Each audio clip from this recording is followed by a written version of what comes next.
And you will see many quests, many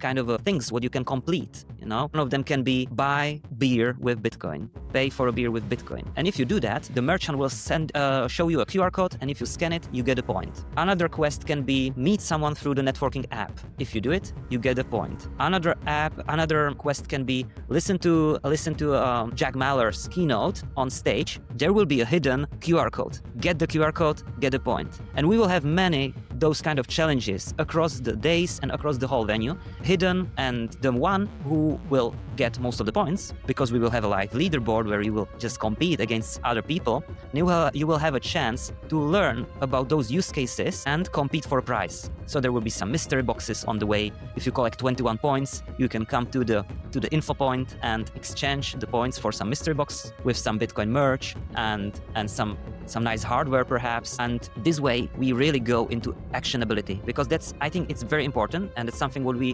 preach from the very beginning. Don't just learn about Bitcoin. Just get your hands dirty, try it, install 5 wallets, play with it, send small transactions. It's really the best way how you can learn. Experience it. And this year we've decided that we will motivate people even more. We are always trying to get some new ideas and raise the bar.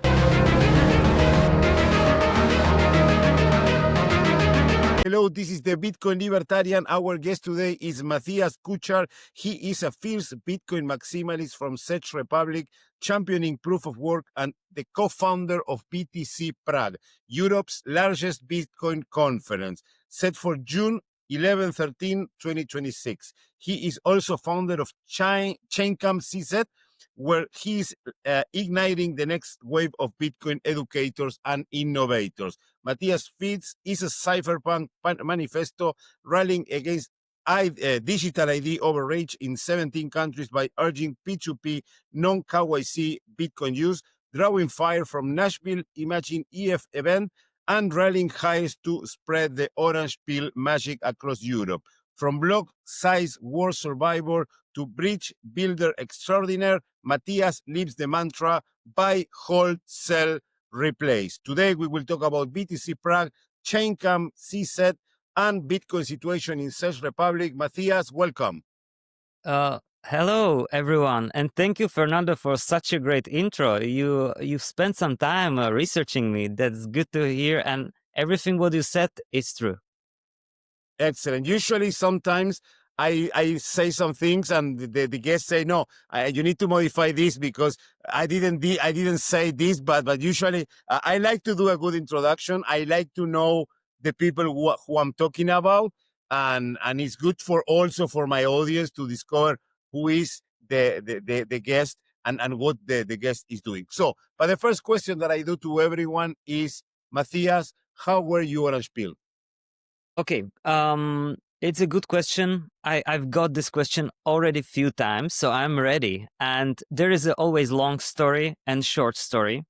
The long story is that I first time heard about Bitcoin in 2010 during the Occupy Wellington protest in New Zealand. So there was a very similar protest like in Wall Street, but in New Zealand. And I was a poor backpacker, and I saw an option to come to this anarchic occupation. It was something what was attracting me. And to be honest with you, they had free food. So I was going there to be part of this protest, partially because I was always against the authority.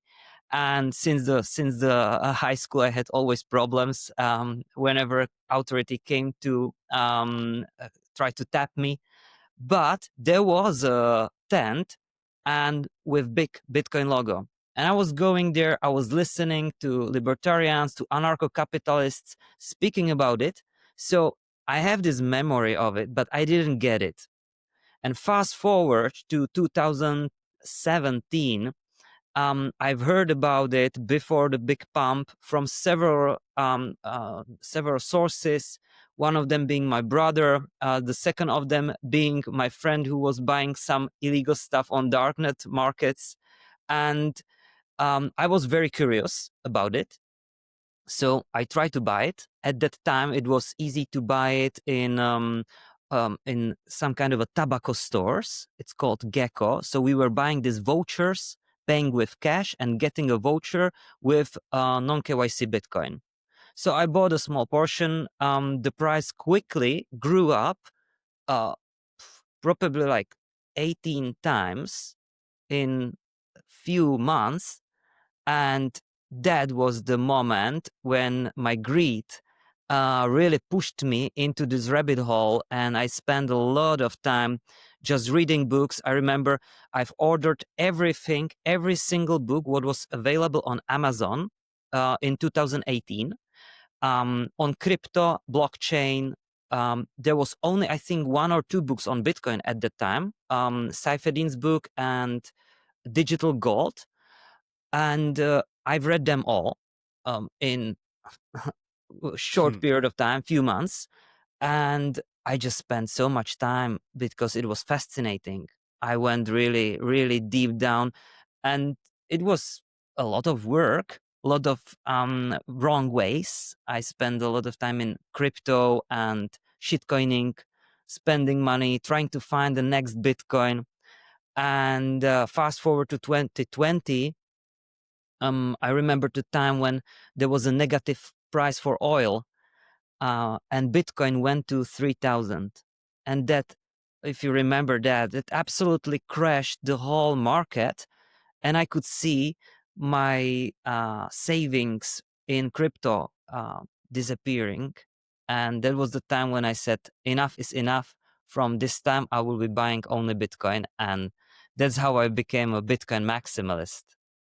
Usually people become a Bitcoin maximalist the hard way, because all of us know Bitcoin, all of us go through the rabbit hole, read the books, listen the correct podcast, but we have a little like a greedy leprechaun inside of us that made us do some shit coining or do something with leverage or something like that, and then we learn the hard way, and then we become a Bitcoin maximalist. So I assume that after becoming a Bitcoin maximalist, you created BTC Prague, right?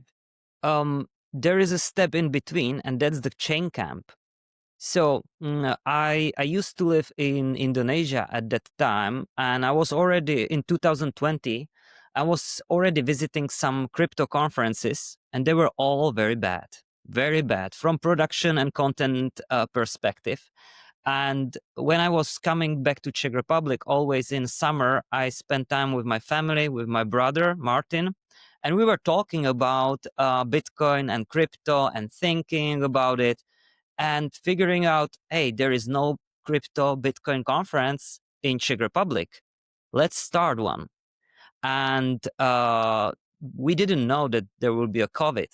So we had to postpone the first conference, but it happened. It happened during the lockdown, and it was a huge success. We gathered 500 people for the first conference, Bitcoin only, and this gave us a kind of a escape velocity because no one was doing anything else in Czech Republic. So we did it again in 2021 and again in 2022, and we doubled every year. So in 2022, we actually became the biggest non-English speaking Bitcoin conference in the world. You can verify that. We had 2,500 people in our small city, Ostrava, not even in Prague. It's not even Not even in Prague, in my city. And so this was a clear signal that there is a huge demand for Bitcoin education, and that the Czech Republic has a great grassroots movement, and that the attendees are sophisticated and they are eager to learn and contribute. Because yes, it was hard, it was a lot of work, but it wasn't something that we had to give tickets for free or like convince people to come. Really, the Czech Bitcoin community is huge, and we had that success pretty much every year since we started. And when we saw the success in 2022, we figured that maybe there is a chance to do something more on a global level. And we didn't want to jeopardize the Czech community, what we've created, the vibe and the language. We didn't want to mix it with other languages. So we started BTC Prague, where we could materialize all these ambitions we had with my brother. And we've been already traveling quite a lot around Europe and other conferences, meeting the other Bitcoin communities, because in Europe we have so many great Bitcoin communities in Germany or German-speaking countries, Switzerland, Poland, Italy, and we were visiting those small and big conferences and figuring out that the people are amazing and we have so much to talk about, but Czechs don't know about Germans and Germans don't know about Italians because we are hidden behind the language barrier and we are not talking and sharing the things, the knowledge and the way how we use Bitcoin with each other. And that's a pity. I think that, and so there was a light bulb moment for us. And we said to each other with Martin, let's create this conference where we can bridge these barriers and connect Europe in the center in Prague, where we can share the knowledge with each other and really learn from each other, because it's important. Europe has been attacked by the bureaucratic, parasitic class, and we didn't even think that it will grow to the size of what is now, but it happened, and I think that it is a really great that Bitcoiners can unite, and we can see how powerful we are changing laws in countries and starting huge companies which will be written in the history books. So I'm very, very proud what we've achieved with my brother and together with the amazing community, especially in Europe, because it's always very pleasant to meet other Bitcoiners in the real world, not in the screen. Yeah, that's an amazing point, because we are, even though we come from the digital side, because we are Bitcoiners, we are with digital money, with money that you cannot touch, because Bitcoin is money that you cannot touch. And we like to interact online with the podcast, with everything, but we like more to meet people in person.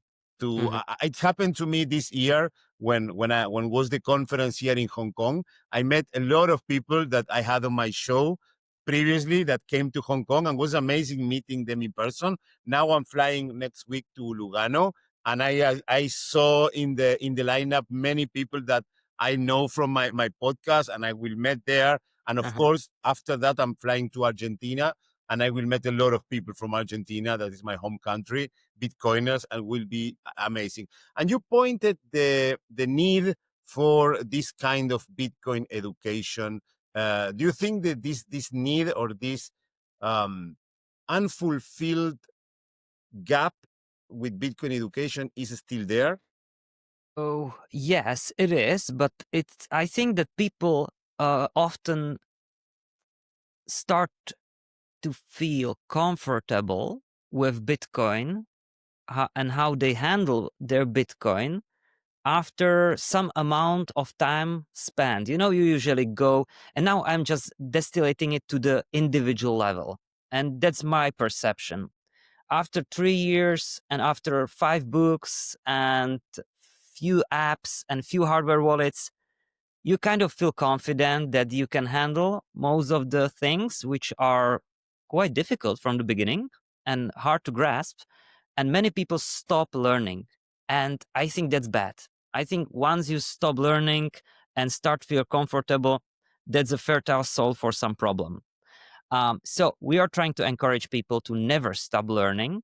And I think that Bitcoin is so huge now that once you arrive in the position where you feel confident, you need to choose some kind of a specialization or, dig deep into one particular subject or a direction of Bitcoin, either hardware, software, freedom, or be part of the community, lead people.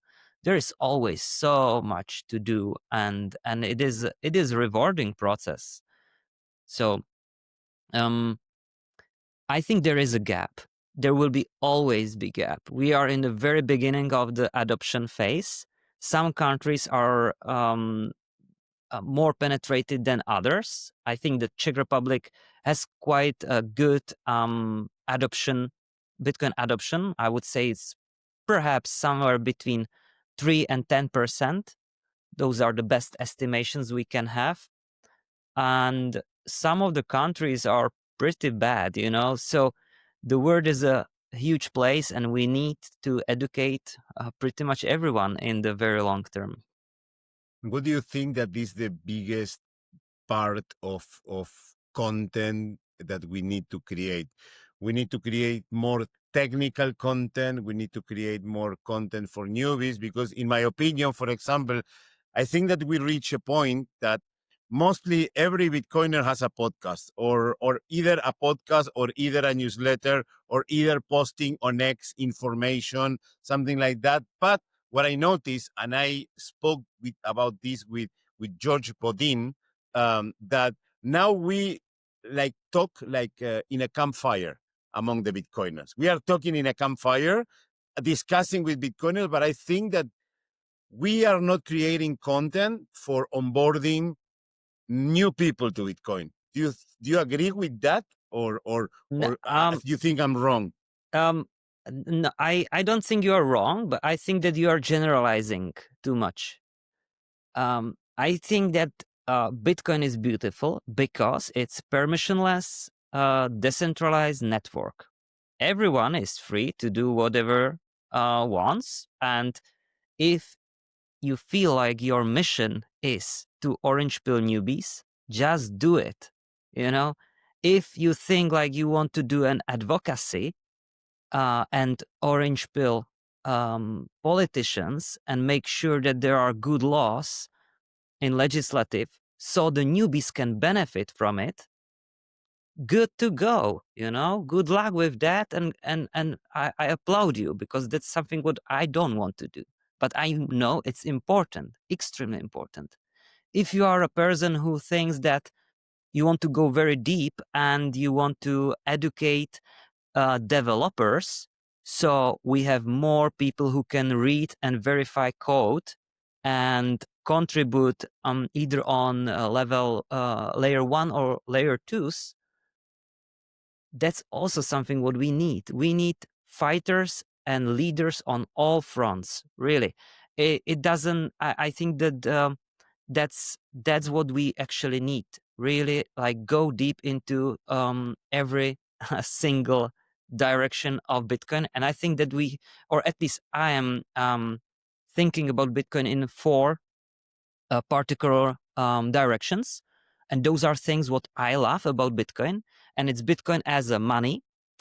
And you can split it between saving and unit of a medium of exchange. Of course, unit of account is coming.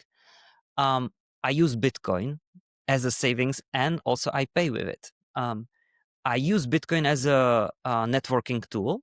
So I think that Bitcoin is a network of people.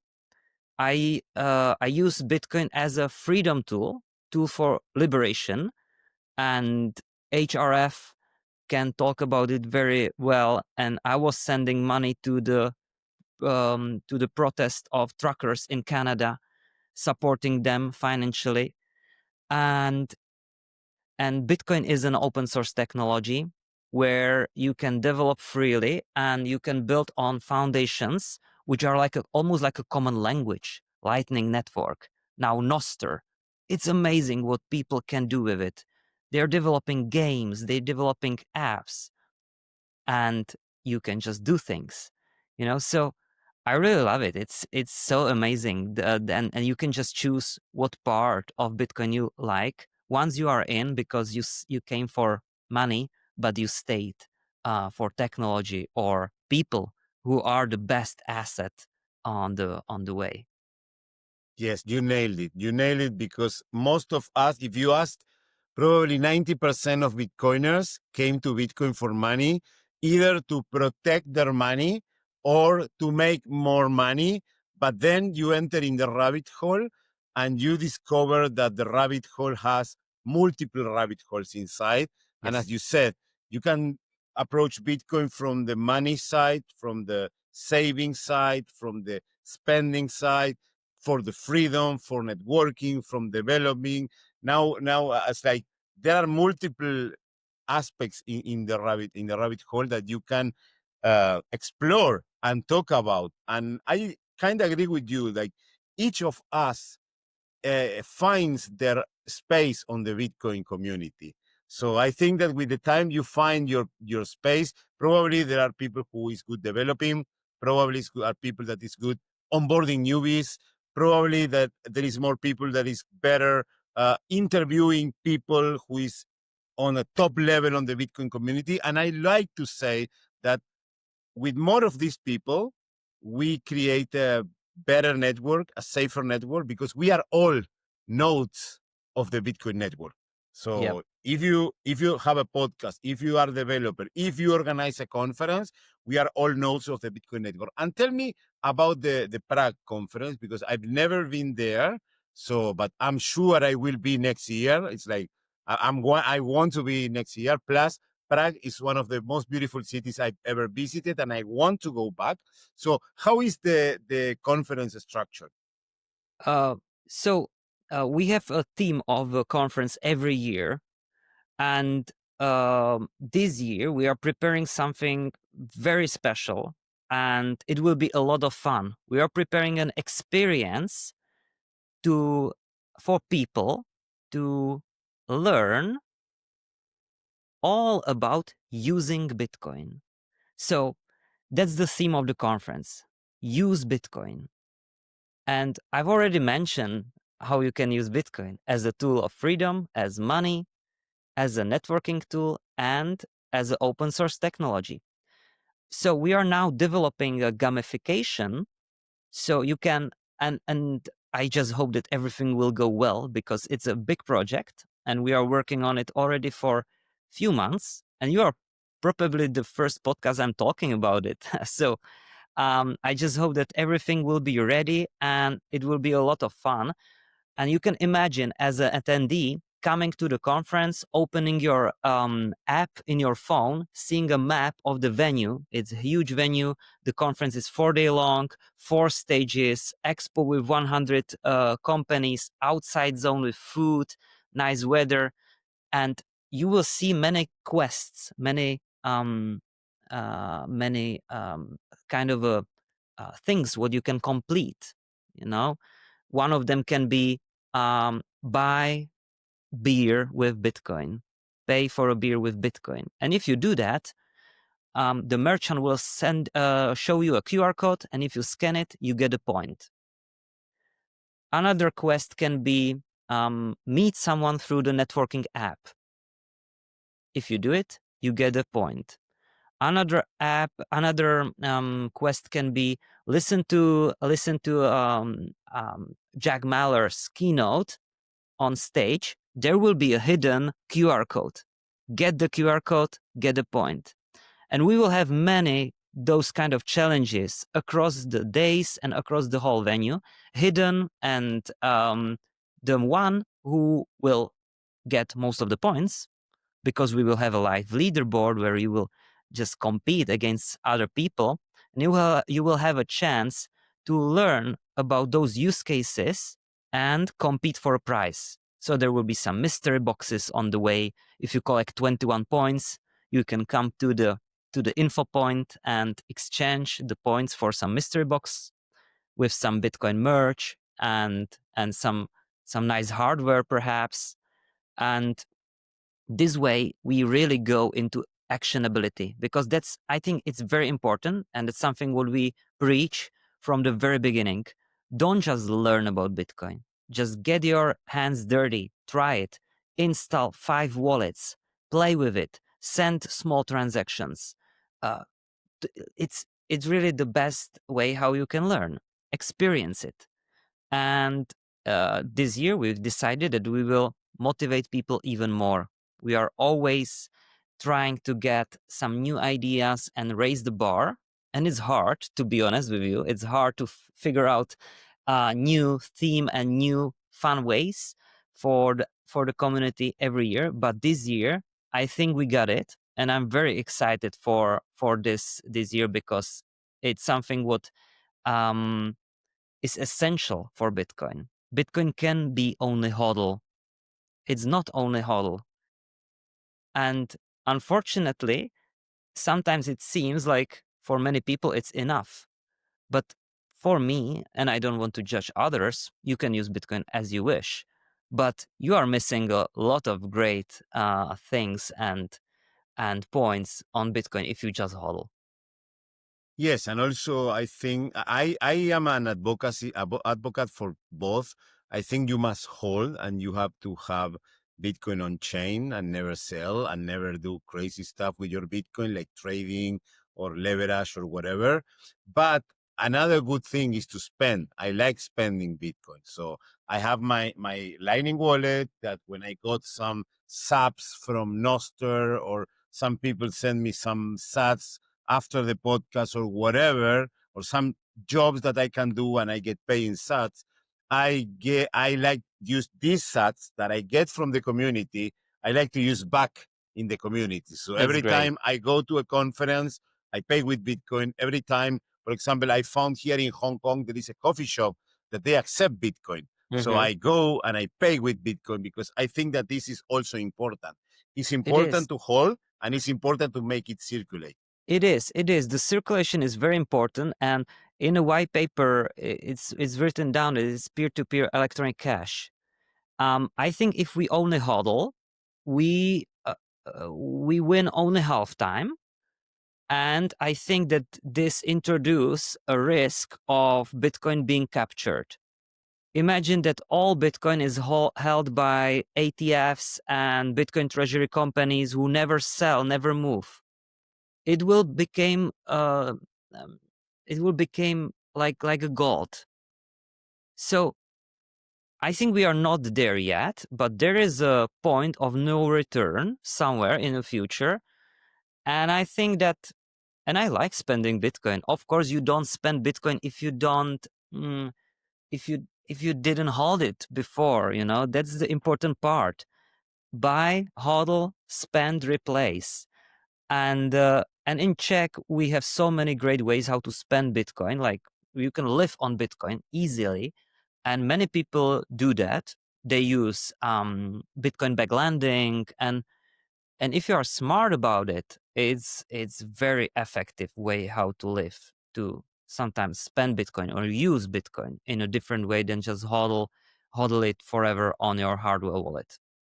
Yes, of course. Yes, I think that also what I say is like, I don't encourage people like sell Bitcoin to buy a car. So No. I don't like to. This is when I say you must hold, but use your Lightning network, your Lightning wallet to buy in a shop that accepts Bitcoin. Go to a barber shop that accepts Bitcoin. Go to a conference and buy food on Bitcoin. Send subs on Nostr. I think this is a good way. And living on Bitcoin now is becoming more and more possible. And I think that the technology is evolving. It's much easier now to use Bitcoin in a daily basis. So we must push and show the people that we can use Bitcoin and live on Bitcoin. Yeah. Well, in some countries it's easier, and I think in Czech we have this kind of because like spending Bitcoin is one thing. The other thing I'm trying to encourage people is to also get non-KYC Bitcoin. I think this is also important, and that's in Czech Republic. It's very easy to get non-KYC Bitcoin. You can buy it in ATMs or meet with Vexel guys, the peer-to-peer traders on street, exchange Bitcoin for cash. It's very very easy to find the other side of the trade in Czech Republic, and people just do that on the regular basis. And I think this is something what we are very special in Czech, that this is a common thing to do. If I compared with US, where it's very difficult to acquire non-KYC Bitcoin, and whenever I'm talking about these, I'm sharing these stories how I exchange cash for Bitcoin somewhere in the coffee, 5 years ago, and people are just like shaking their heads and trying to grasp like and understand the whole thing. But it's it's very easy if you just manage your money really from the very sovereign way how it's supposed to be, and not making it more difficult. I Yes. think I tangled the whole thing, but the point is that Bitcoin is really digital cash, and it should um, and it has all these properties which are absolutely amazing. And by not using it the right way, you are just missing the point. And why would you pay the same amount of dollars or euros for Bitcoin if you are not using it fully? It doesn't make sense. So, and that's what we are still trying to teach people in our conference. We like to encourage people to do all kind of more advanced stuff. So, of course, we are onboarding newbies. We have 4 stages, so everyone can find something valuable at BTC Prague. We have stage for Czech people because we have many Czech attendees. So there is a stage which is in Czech language.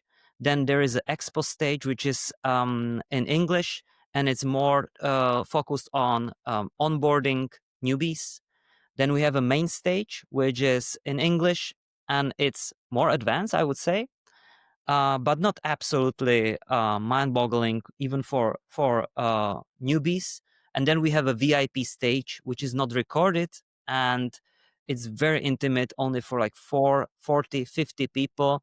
And usually the biggest stars are sitting next to each other and discussing just some topic, and there is an option to do a Q&A and ask questions. So it's something exclusive what we put as a as a cherry on the top of the cake.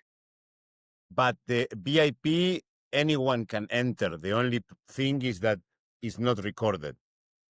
Well, no, only the VIPs can enter. Only if you have a VIP pass, you are allowed to the VIP zone, which is like with single stage, and there is like a networking space where you can like meet really the leaders from the industry in kind of a curated environment, without retail, without the mass of people, because it's a massive conference, 7,000-8,000 people. You can imagine it's a big crowd. Yes. So if you want to hide, if you want to have a little bit more curated experience, it's good to purchase the VIP ticket. Or if you are an entrepreneur who want to really achieve something and have absolutely maximum effectivity during BTC Prague, it's worth spending money and going the full experience. I'm doing this every time I go to conference because I want to talk to speakers, I want to talk to partners, founders of companies, and this is just making your way much easier. Yes, of course. Yes, you have here in Hong Kong, the ticket was free, but you have the whale pass where you can go to a VIP stage where you can talk with you have other talks, but I think that these talks were also on the stream. Mm-hmm. But yes, and how did you manage to grow the conference so fast? Bless you. Sorry. So, Okay. I think that we've used the window of opportunity, and we are building on a very strong foundation of Czech Republic. So Czech has been in the forefront of Bitcoin development since very beginning, since 2009, with Trezor, the first hardware wallet, with Slash Pool, now Brains Pool, the most longer running Bitcoin mining pool in the world. It's also from Czech Republic, now still being in Prague, and or General Bytes, the biggest Bitcoin ATM manufacturer from Prague. So there is this like a very good foundation since the early days, and you know, like how it is, like you need time to develop the community to actually get people on board. And because we started soon, we had a lot of time, and the history of Czech people is full of socialism, so we understand good money and those properties very well. You don't need to spend too much time to explain it, you know, it's very natural for us.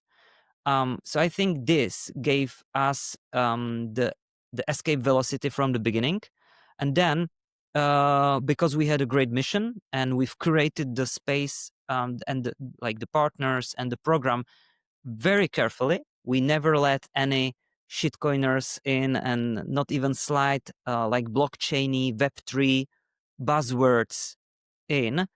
I think people recognize that they can trust us, and we've built reputation with the biggest names in the space. We had Michael Saylor 3 times in a row, Jack Mallers, Saifuddin Amus, Adam Back, and you name it. Like all these big names are coming to Prague, to a little country in the middle of the Europe. So I think we are very well positioned in the space and also geographically. Czech Republic is Prague is beautiful city. It's very easily accessible. It's cost effective. It's politically neutral. No one has anything against Czechs. I think oppositely, like Czechs used to prove themselves as a good people.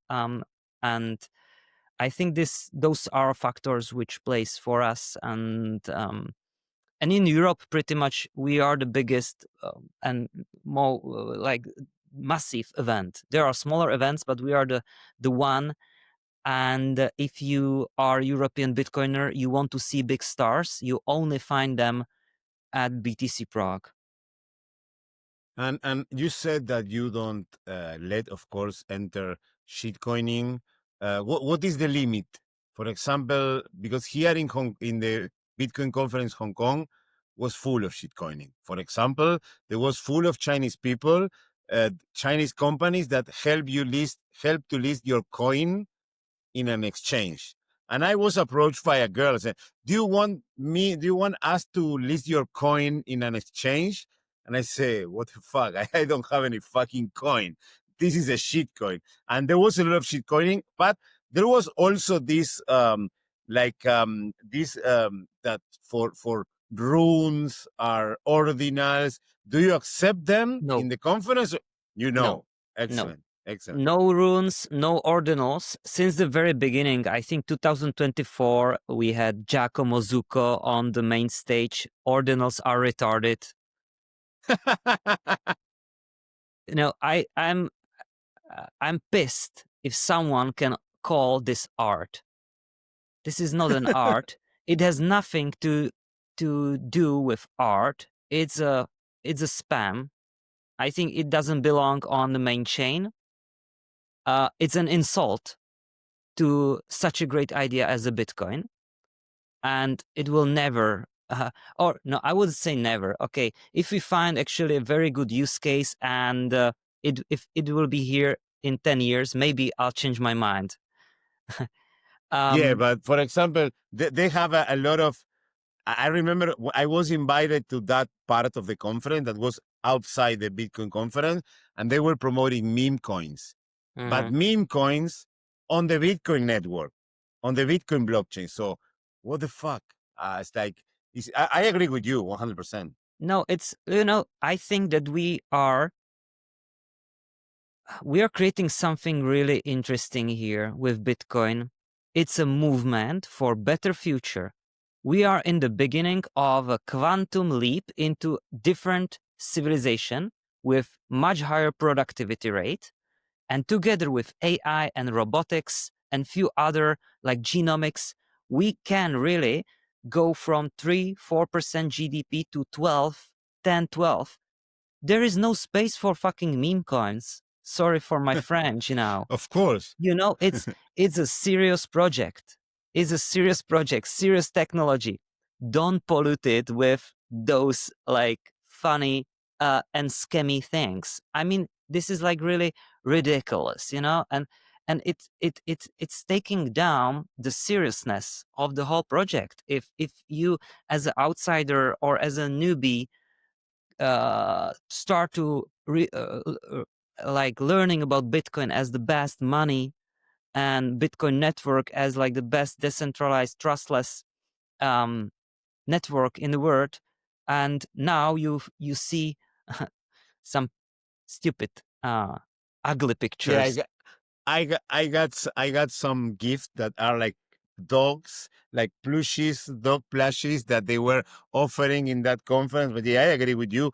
On the people who do this, they say that, oh, but these people is gonna create these coins in another chain, so better that we came to Bitcoin and miners can get money. But I say it's not if you do in Bitcoin or if you do in another chain.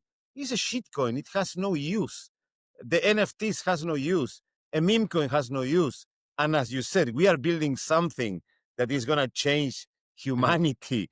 mhm. And you cannot change humanity with a meme coin. Meme You know, coin is just gambling. you are a libertarian, right?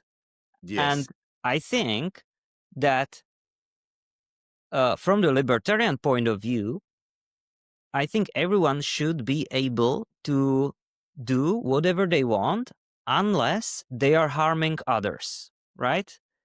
So if you want to print money, you should be able. If you want to print meme coins, you should be able. But the problem I have with this is because they are trying to sell it and extract value from others, and that's the harm. that's the So, point. Yes. like, yeah, if you want to experiment, do that. I mean, okay, that's fine. So that's where I draw the line. Once it's harm, I think that's where I cannot agree on it, and I won't support it. Excellent. And about that, because there is a big division in the Bitcoin community with the hardcore maxis, like, for example, Nutz Van Holm, or I was listening to one of the biggest voices in the Spanish language, that is Luna from Yeah, Luna. Spain, I know that they Luna. are really advocates against the Bitcoin treasury companies. Hmm. How do you deal with this when you, for example, invite Michael Saylor to your Hmm. conference? Hmm. How do you deal with that? Because many people say that treasuries are the shit coins of this cycle. I Hmm. don't think so, but I can see what they say. I can understand why they say it. Yeah, I can also understand why they say, and I think that the devil is always in the detail. So there will be bad Bitcoin treasury companies which are kind of a Ponzi schemes, and they will cause a lot of harm again. But I think, on the other hand, it is a necessary part of the evolution of Bitcoin that companies and institutions are buying Bitcoin. We've already reached the point where it's not about plebs anymore, and I think that most of the Bitcoiners they kind of were looking forward to that time, and now it's here, and we are trying to figure out how to deal with the externalities. And so I think there are negative externalities, but also positive ones. Imagine that the positive one is that we actually have a lot of power on our side, because if the state suddenly will decide that they want to ban Bitcoin, we now have lawyers from Michael Saylor on our side. That's a positive externality, and from what I know and I understand, like, I'm not an expert on financial engineering. This is very new term which was Yes, invented just a year ago, and I kind of like this term because it explains and it expresses very well the thing what they're doing. They engineer their way in because they are using some kinds of loopholes in the system. They are issuing money to buy more Bitcoin and selling stocks. So is it like shitcoining or not? I don't even know if I want to go deep down into this discussion, because and I think from personal point of view, I would never buy it, you know. No, I think Bitcoin is Bitcoin, and for me the lowest point is self custody. You know, that's I think that's, if you hold your own keys, that's Bitcoin. Everything else is IOU. But also positive externality. A few of my friends, they start to buy Bitcoin because they first bought MicroStrategy. So that was their way in. Without Michael Saylor, they would still think I'm crazy. But because they saw it in their Robinhood app or whatever app they're using for stocks trading, they saw it because it was trendy. They bought, they spent some time, and then they asked me about the real Bitcoin. So I think it's a necessary uh, etap of Bitcoin evolution, and it's not good. Yes, no, I think the same with you. I think that you need to, first of all, Bitcoin is permissionless, so anyone can buy Bitcoin. Michael Saylor, the United States government, whatever. And also, I think I agree with you with this point that we need to push Bitcoin mainstream to get the massive adoption. And these companies, and Saylor talking about Bitcoin, and a company buying Bitcoin probably uh, makes the point on the people to, okay, I will buy Bitcoin because now Saylor, or first I buy MicroStrategy, then I go to the rabbit hole, and then I buy Bitcoin. So I think that of course I think it's gonna be a lot. There are gonna be a lot of scams, and there are gonna be a lot of companies that fail. But this is not the same as shitcoins, because at the end, on the back is Bitcoin. Bitcoin is backing everything. So the companies can fail, but Bitcoin is not gonna fail. That's the point. And talking about the conference, and I want to ask the last question because I want to ask a few more questions. Yes, sure. If you have to say to someone why needs to go to BTC Prague 2026, what would you say? I think 2026 is a pivotal year for the whole Bitcoin ecosystem, and for everyone who feels like there is something rigged in the system, in the world. And maybe you feel that in your bones, that you're working your ass off and you have no chance to defend yourself. I think Bitcoin is the answer, is the hope. It's something what is like the second internet. It's an invention what you have to use. You just don't postpone it. And if it's about BTC Prague or any other conference, you just need to spend and invest the time and money, and to really go to the conference, because it will speed up the process of your understanding. It will grow your network, and it will give you a conviction that you are on the right path. So you start buying Bitcoin more. If you stay behind the computer, you will be buying X amount of Bitcoin. But if you go to conference, you will be buying double X, 2X or 3X of Bitcoin, because you get the conviction. You sleep well. You don't fear of the volatility. I think conviction is very important, and you get that by the time, and conference speed up the process. And another thing what is important this year is that we, as a Bitcoin community, I think we are in the time that we can really change a lot of things if we decided to. And one of Yes. our mottos was always encouraging individuals to be strong, to just do things and don't ask permissions. Better ask forgiveness later. And I think that we will be, as Bitcoiners, and I'm generalizing here now, but we will really be the most wealthy and powerful social economic class of future Bitcoiners.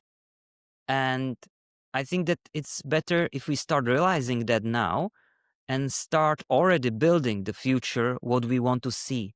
So if you are not happy with the political situation in your country, you can either move out or start advocating and try to help politicians understand Bitcoin and change the legislation.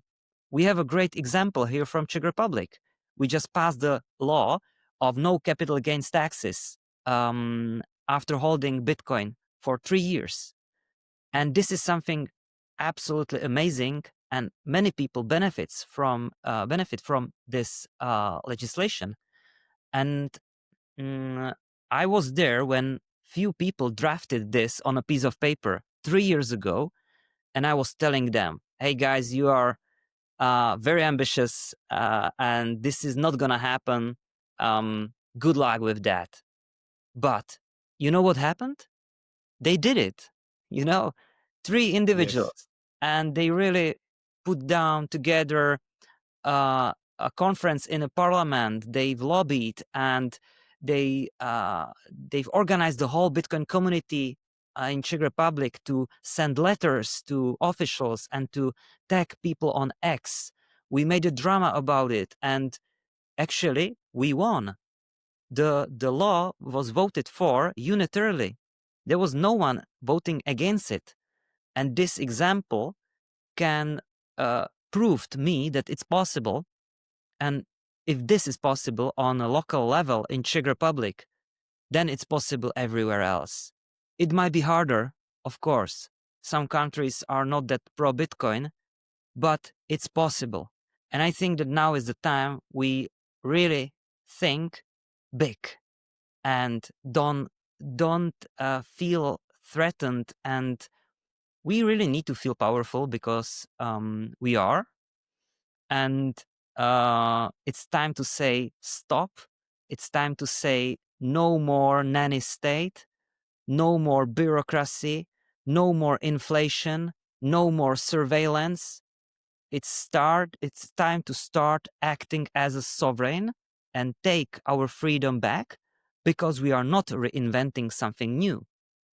The history was full of free trade, and we are just now in the phase of fiat experiment, which is ending, and we can speed up the process of the transition phase into Bitcoinized world twofold. It can happen in 20 years. It can happen in 10 years. Imagine what will be the price in 10 years of Bitcoin. Yeah, Yes. it can't be $1 million, but it can be even more. Who knows? And imagine how the community will be powerful if the price is like that, and where we can really move the legislation in 2 or 3 political terms. So I think it's time to start thinking about the future and building it, rather than opting out and escaping, moving to different jurisdiction. I think it's time to fight good fight. And BTC Prague is Excellent. a great place to start and meet your fellow Bitcoiners who will stand with you in the first row. Excellent. Amazing. Amazing. And I'm sure I will go next year. I wanted to ask some question about ChainCamp, but I think we don't have too much time. I prefer to say, okay, let's call a night today talking about BTC Prague, but I would like to have you in a few months to talk about ChainCamp and to talk about a little bit more about BTC Sure. Prague. So let me finish with the 2 questions that I do to everyone. The first one is, how do you see the future of Bitcoin? What kind of time frame you're asking? Can be, I like to think about not the future, what is going to happen in 5 years or even 10 years. I like to see the future, the real future, probably 20, 30 years Okay. ahead of that. And I also, people, of course, this is a free question. You can answer whatever. Some people answer about the price. I don't like to talk about the price. It's more about the future. How do you see the world living on a Bitcoin standard? Yeah. So I think the future is very bright for some pockets of let's say I think that the future will be decentralized, and there will be places in the world which are very good and very prosperous, and there will be places which are very bad in 30 years, let's say, because some places will adopt Bitcoin and they will thrive on it, and some places will keep the same old shitty socialism system and they will be having a very hard time. I see the future when we really leap into a part of the civilization what we cannot really imagine. Robots walking next to us, having implants and communicating with AI without even speaking. I see a future where we thrive on technology, and when we merge with technology, even in my own lifetime. And I think that the hockey stick of the technology advancement and evolution really just started. So we are not even in the beginning. So what it will bring us, probably a lot of prosperity. A lot of prosperity. We just need to deal with the bureaucracy, really. People don't need nanny state. It's just slowing us down, slowing everything down. So I think that's the biggest barrier, and the future is bright. We finally have something what is fair, and technology is agnostic. So I really believe in humanity. I believe that people are good, most of the people. So I'm very positive about future. Excellent. And the last question that I do to everyone is, if you had the chance to sit down with Satoshi Nakamoto, what would you ask or say to him, to her, or to them? So I would thank a lot first. I would bow and touch the ground with my forehead, and then I would just, oh my god, that's a good question. Um, I would like to hear the story, how it started. Like, what was the first moment when he or she or they figured that it's possible.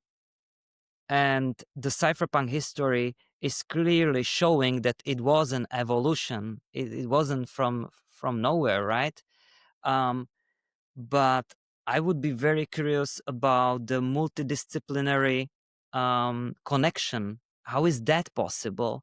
And and probably I would be very curious about the other things. If it's a person, um, um, like, what do you like to do, right? It's what are your hobbies? I would probably be very curious about the stuff what we don't know, and that's outside of Bitcoin.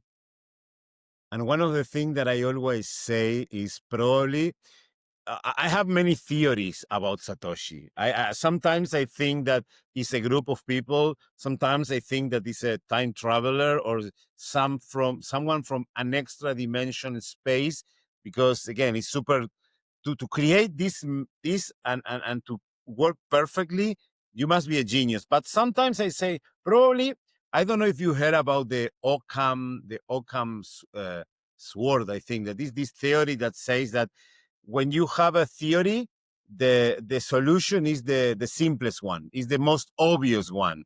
And probably if I think about that, the most obvious one would be, okay, Satoshi is a guy or a girl that create Bitcoin and disappear, but he is or she is still around us. And if he or she is still around us, I think that Satoshi goes to all the Bitcoin conference, but in a very like low profile, walking around, seeing the evolution of what he or she created. Do you think that if this happened, Satoshi attended to one of the BTC Prague? Yes. Well, if this happened, definitely, like I would be surprised if Satoshi wouldn't be at BTC Prague. Yeah. And what do you think that Satoshi would tell you about BTC Prague? Oh, well, I think that he would be happy. Like we are doing everything what we can. Like you can always do better, but I can say with clear heart that we are doing our best. We are trying to navigate, and we always ask others what needs to be done. We are not acting like the smartest guy. No, we are creating the platform, and we are kind of allowing others to use it. You know, we are very good organizers. So if you tell me like how to organize stuff, I would I would maybe not accept your advices that much as if you tell me something about Bitcoin, about the topics, about the trends, and that's I think something what I always like to listen others and gather the ideas. Excellent. And anything else you want to add? How people can contact you, and of course, how people can buy the tickets if they are already live for the next year conference. Before I said that, I wanted to add about Satoshi, how I'm thinking about like, so you know who Hal Finney was. Yes. Yeah. So Hal Finney, he invented the reusable proof of work, RPO, and he was the first one who ran the node and exchanged Bitcoin with Satoshi. He was the first coder. He was pretty much the right hand of Satoshi. Yeah. But imagine that if he is a Satoshi, and so he was very very ill, and unfortunately we've lost him because of MLS disease. But he is actually cryogenetically frozen. So imagine, and that's what I want. I like to play with this idea that he will be unfreezed in the future, and he will see the world he created and be very happy about it, and just travel the citadels, the pockets of welfare and prosperity, and each of the community will be a little bit different. Some of them will be like mining, using different extremely effective geothermal technology, and the other ones will be full of robots, and they will be using Bitcoin as a microtransactions, and he will be amazed what happened in perhaps 100 or 200 years. Yes, I think so. Now, and talking about Hal Finney, I will be running next Friday, I think, or Saturday. Next Friday, 24, 7 a.m. in the morning in Lugano. There is a run for 5 kilometers, running for Hal as usually. Awesome. So I think that is organized by Bitcoin runners. So Yes. I'm planning to run 5K in honor of Hal Finney. So again, thank you. And again, how people can contact you and how people, most important, can buy the tickets to attend to BTC Prague next year. Yeah, so most of the information you can find on our Twitter, BTC Prague. I am at Matyas 44 Cook, Matyas 44 COOK. Hit me up if you want any questions, or send us an email if you feel like there is something missing at BTC Prague. I'm always, as I said, I'm always happy to listen advices, who to put on the stage, who is the rising star, because the space is evolving so fast and I cannot see everything. So look at our webpage. We will be announcing the first batch of speakers probably in November, and it's good to buy tickets early because they are not getting any cheaper. So spend and replace. That's the point. Again, Matthias, thank you very much for your time. Has been a pleasure talking to you, and I hope to host you in another call probably in a couple of months to talk about ChainCamp and the situation of Bitcoin in Czech Republic. And of course, Prague is one of the conferences I want to attend next year, so I'm sure I will meet you there. Thank you very much, Fernando. It was a very nice chat. I've enjoyed it as well. So I'll be happy to accept your next invitation. Thank you very much. And thank you very much to everyone who is on the other side. If you like the episode, give us a like, subscribe to our channel, follow us on social media, and help us to orange peel the world.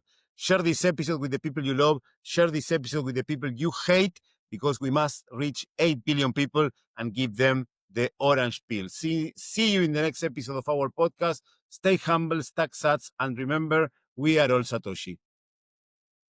Amazing. And that's all for today. If you like the episode, please give us a like, subscribe to our channel, follow us on social media. Our X account is the Bitcoin _. Our YouTube channel is the Libertarian BTC. Our YouTube channel in Spanish is Libertarian BTC ESP. Our Patreon, the Bitcoin Libertarian. Our Instagram, the Bitcoin Libertarian. That's all. You can go there and follow us in all our social media.